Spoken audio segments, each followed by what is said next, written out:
Hello everyone, my name is Jasmine McCoy and welcome to my channel.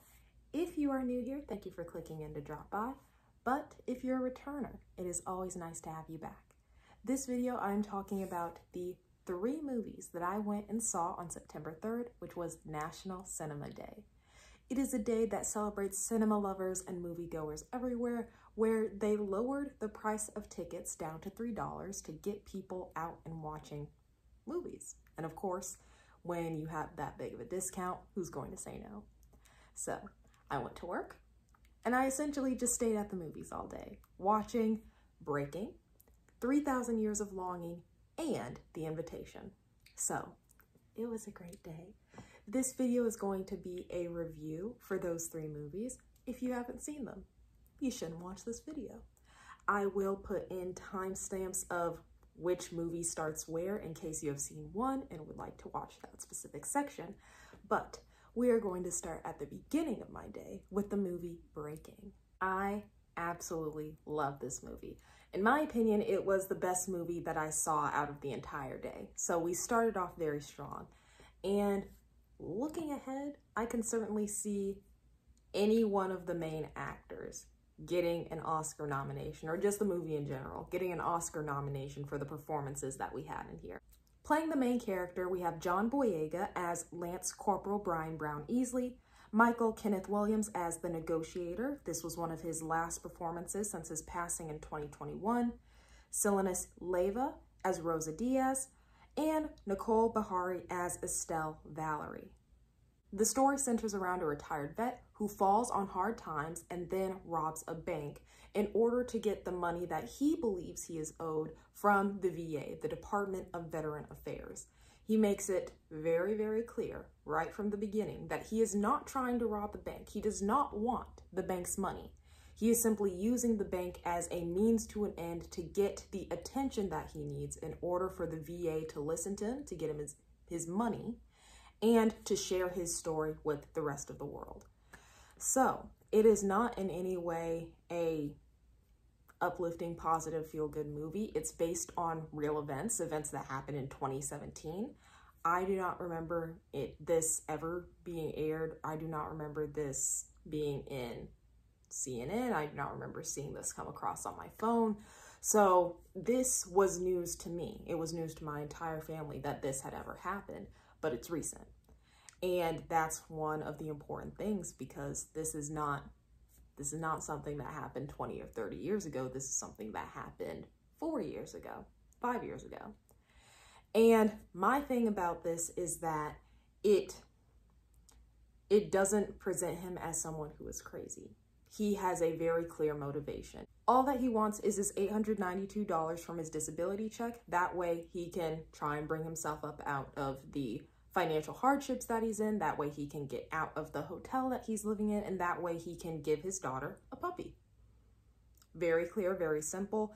And in his mind, the people standing in the way of that is the VA. But the VA tells him that his money is being redirected to the college where he did not finish his education. So he defaulted, and that's just where it goes. Because he never finished school, that is where his money is going. But then later in the movie, you have the VA representative who has been helping him, trying to get his money back, is speaking with a member of the press, talking about how there was actually a mistake made, that they shouldn't have been sending the money to the school, and that he should have received his $892. I'm not quite sure about the historical accuracy of it. And when I was looking up the real history, the facts of his situation, none of them mentioned that as like, yes, he really should have gotten his money. What I did see is that the VA tried to mail him 5 times, talking about the loans that he still owed on from the college, but because Brian Brown Easley was homeless or housing insecure, where he was living was never never very, secure, never had a very clear, stable place to call home. So he missed those 5 mailings from the VA. So that's the thing about movies that are based on true stories, is how much of it is actually based on fact, and then how much of it is artistic liberty. So the other thing about this movie, though, that I found interesting when comparing real life to movie, is in the movie there's a scene where he is having flashbacks, and you see him in, now, I am a civilian.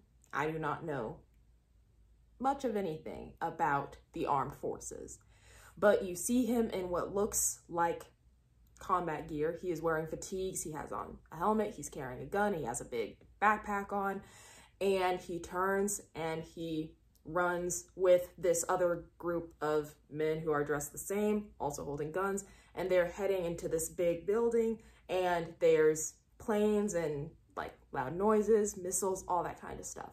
So the way that I, as a civilian, and the way that I, as a moviegoer, viewed that is that when he was fighting for our country, he was someone who was on the front lines facing fire, XYZ.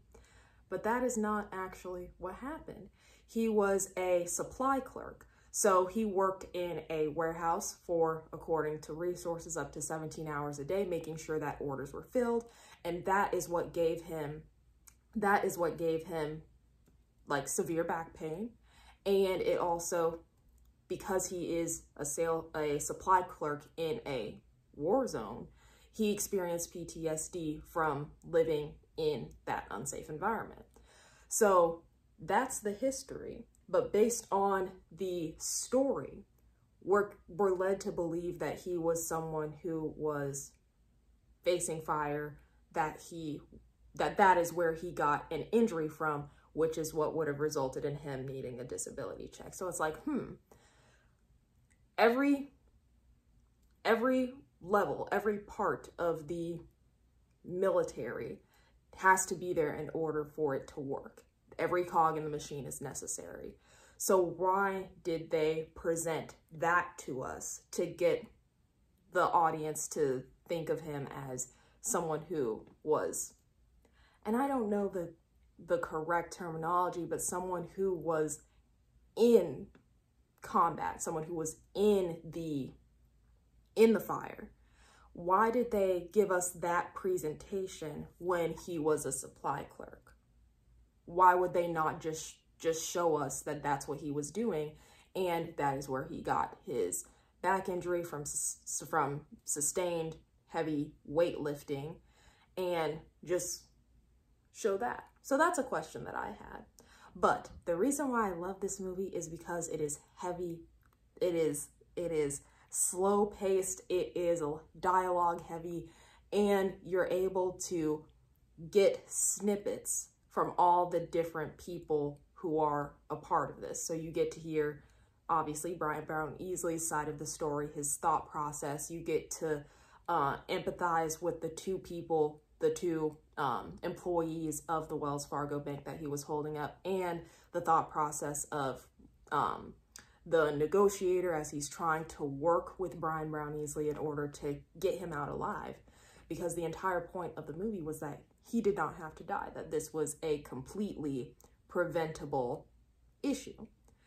The VA could have given him his money. The sniper that they had, because obviously hostage situation, there's going to be SWAT, there's going to be FBI, there's going to be all these other entities. But the sniper who ended up taking the shot, killing him, everyone is out here saying, why did you do that? There was nothing in that moment where he was showing a clear and present danger to where you had to take the shot. So watching the movie, you're seeing that they're about to make the trade for the hostages, and all he wants is some Newport Long cigarettes, and then he's dead. Boom. Movie is over. So the movie was very well done. It, according to resources, had a lot of truth to it. Also, the family gave it the thumbs up, that they appreciated, they enjoyed it, that essentially they gave their blessing to the movie. So that's another really important thing for me when you're making a movie about a person. But great movie. Definitely deserves many, many Oscars, many nominations, and I look forward to seeing where that movie goes in next year's awards ceremony. The next movie that I saw was 3,000 Years of Longing, and this one stars Idris Elba as the Jinn, as well as Tilda Swinton as Alethea Binney. And this is an adaptation of the 1994 short story, The Jinn and the Nightingale's Eye, by A.S. Bryant. So, this movie, I did not know anything about it going in. I had not even seen the trailer. All that I saw was the poster, and I was like, a lot happens. There's a lot happening on this poster. Let's just give it a go. So, it is a story where a jinn is released from his bottle and tells 3 individual stories about his 3,000 years of longing. And all of this is to get Alabeth, the person who released him from his lamp prison, to make 3 wishes. That way he can be released and have his freedom. So that is the entire premise of the movie. And I think of this as a 4-part anthology of individual stories, because that's what it felt like to me. So the first thing that you have is the story of how the jinn got placed into the bottle in the first place, with the Queen of Sheba and the jealous lover banishing him in there because he didn't want any competition. Then you have the story of him getting his first time being open, released from the bottle, and granting wishes, being able to enjoy seeing the human world, because at that point he had been imprisoned for 2,500 years at the bottom of the ocean. So he's enjoying handing out the wishes and just seeing what has changed in 2,500 years. And I feel like this story has to do with the way that power can corrupt people, because a concubine ends up wishing for the love, the child, being able to birth the child of the Sultan's son, who is the prince. But the prince ends up getting murdered by his own father because the whispering, the politicking, the Sultan's wife ended up manipulating the Sultan into killing his own son, and therefore also killing the concubine, which is the owner of his lamp. And that, because she's dead, she can't finish the wishes. He gets put back in his bottle. His bottle is lost up under a stone, and he is essentially just waiting, watching as, times change, leaders change, and he is trying to get one of them to pick up this stone, release me. Eventually that happens, but he scares the person who opens his bottle, and she wishes for him to be put back in the bottle, and his bottle to be put at the bottom of the ocean. That was story number 2. And then story number 3, he gets found. Eventually he comes into the ownership of this young girl, and this story is all about him falling in love with the owner of his lamp bottle. She wishes for intelligence, which she already has a lot of, but she wishes for more of it. This one also explores him giving her the knowledge and the secrets of jinn. And in the end, after she's made 2 wishes, she tries making her 3rd. He doesn't want her to, because if she does, that means he is released from his duties and no longer is tied to her. So he's trying to get her to not make the 3rd wish. But in their argument, she says, "I wish I could forget ever meeting you." And therefore, she forgets because he has to fulfill the wish. So since she forgot about him, he is again lost and locked inside the lamp.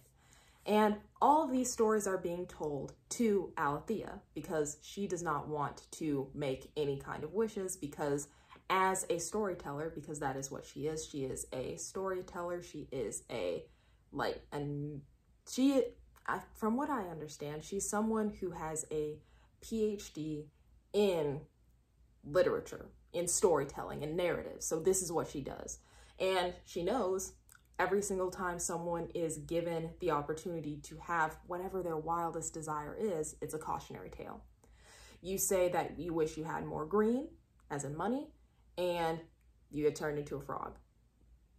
So that's what she's thinking of. And she's like, I don't want to make any wishes, but I'd like to hear your stories. And that's what he does. He tells the stories. And she eventually, after hearing all these 3 stories, the first 75% of the movie, at the end of it, this is where I got so confused. How does all of that make you say that your wish is for him to fall in love with you?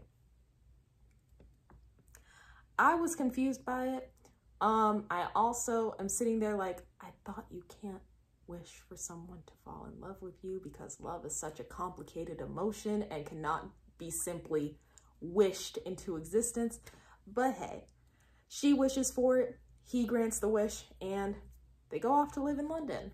When they go off to live in London, she discovers more about what a djinn is and that they're electromagnetic transmitters. And living in London, all the transmitters from around them is hurting him. The electromagnetic just loudness of the city is hurting him. Why this didn't hurt him when they were in Amsterdam, I don't know. Missing plot point, but okay. The man you love is saying that it hurts him to live in London. Why don't you all move to the suburbs? Make it make sense for me, but okay. Eventually, she ends up wishing, so because he's in pain, he is withering away. She finds him one day in a not good situation, not good. He just looks bad. He's gray, he's not moving. She wishes for him to speak, and he speaks, so that's her second wish. And then her final wish was wishing for him to be free, to be released.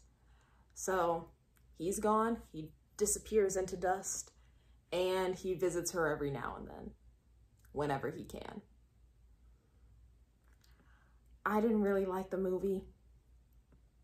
It felt a little bit like a history lesson when going through the 3 individual stories, and I just had a lot of questions at the end, because if you love him, wouldn't you not try to move him to a place that doesn't physically cause him pain?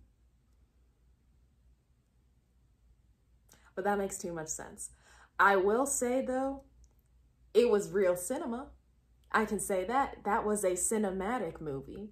So this one will probably win some Oscars as well, but I personally did not like it.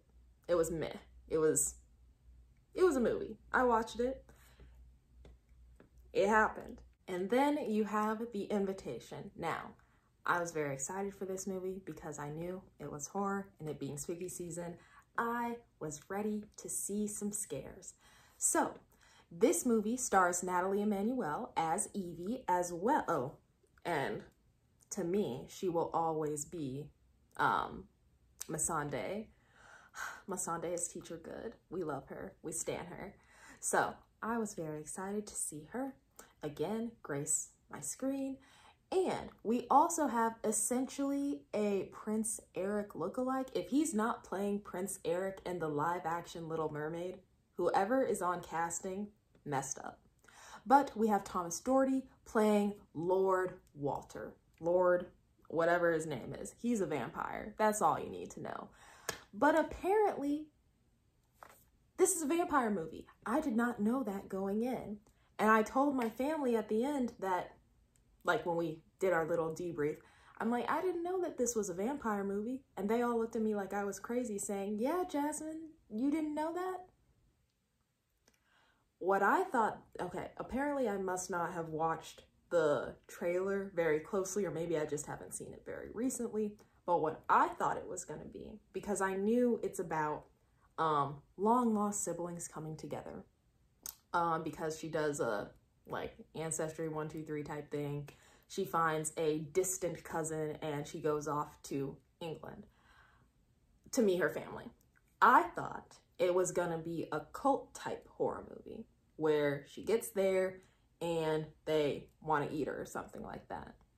That's what I thought it was gonna be. I did not get any vampire vibes from watching, but being able to see that unfold instead, I was like, oh, I see what's happening now. That's interesting. And being able, obviously, you know, every vampire gets to have every vampire franchise, movie, book, whatever, gets to have its own liberty when deciding how the fangs are gonna look. The fangs looked cute. We like that. We like the longer canines, but then also a second set of canines next to them. So, but they didn't have, from what I remember, they didn't have any bottom fangs. So that was interesting, but unique. And being able to see her try to make it out, because they're trying to marry her into this polygamistic sister wives situation where Lord Walt is the vampire, and these rich families of England, well, not of all of England, but whatever, these rich families, their daughters all have to be married to him. And when they're all married to him, that is when their promises of wealth, beauty, youth, all those amazing things that, you know, come with being a vampire, that is when it's strongest. And recently, Evie's great-grandmother had died. She killed herself because she didn't want to do any of this anymore. She didn't want to be a vampire in this weird quadruple couple thing. So that is why they had to go and find Evie, because she is one of the descendants that fits the bill of being able to be a wife representing this specific family to marry the vampire. So great movie, nice and simple. You also had Alfred Pennyworth. So we love Alfreds, all the Alfreds. And when I say that, that means you had Sean Pertwee playing Mr. Fields, the butler. So I was very excited because I remember I love him from Gotham. But it was a nice, simple, movie where I actually was pleasantly surprised that it was about vampires, because I thought it was going to be a cult movie. But suddenly we have people who are sucking on your blood.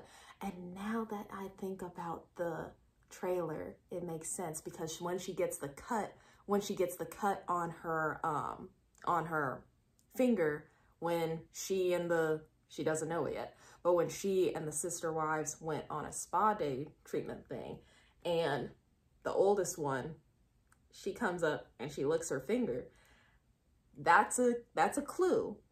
It makes sense now, but I just thought of it as like, okay, this is just gonna be some weird cannibal cult thing. But fair. That was a clue that they're vampires that I completely missed. So those were all of the movies that I went and watched for National Cinema Day. And if you have any suggestions of movies that are coming up, feel free to let me know. Otherwise, I will see you in the next video. Bye.